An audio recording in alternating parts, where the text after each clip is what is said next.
Researchers have found that the structure of the human brain appears in AI, which sounds insane to say, but multiple research groups have found it and are trying to figure out why and where it diverges, and the answer seems to be in language. Now, this is a really interesting finding because it means we can essentially study the development of language using AI, and it correlates with our own brains.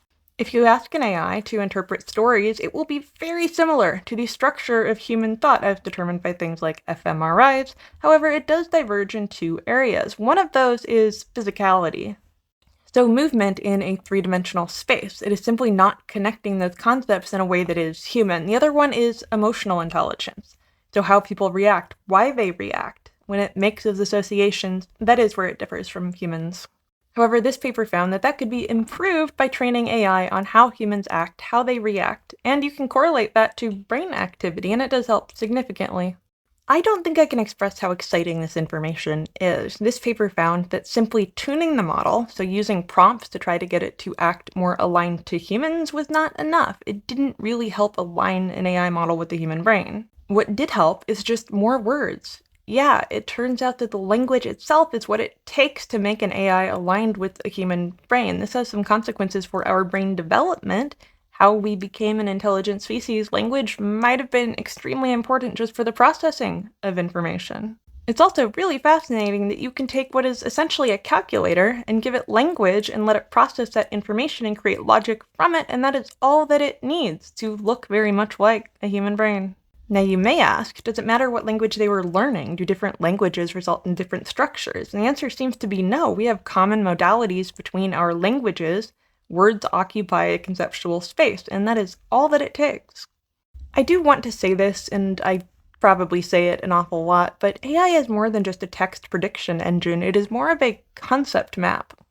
Concepts are grouped with other similar concepts, and now that we understand a little bit more about what AI is doing, we have a chance to align it with the human brain to get something that acts much more human. This is going to be very important when it comes to embodied AI and AI that can act in the physical world, although letting it act on the internet is also a whole different ballgame.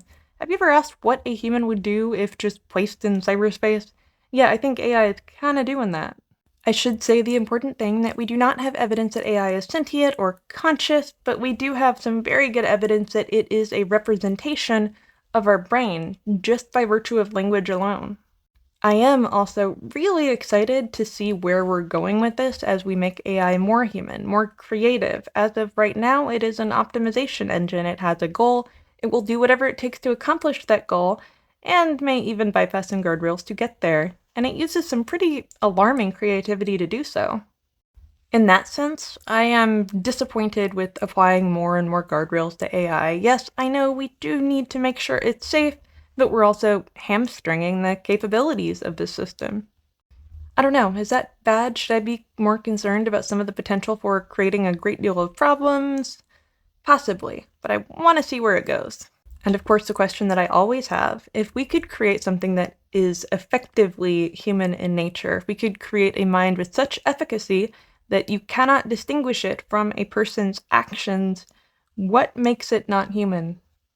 Or is it just a clever representation of a human, like a photograph? Yes, it looks very much like a person, but it is still not a person.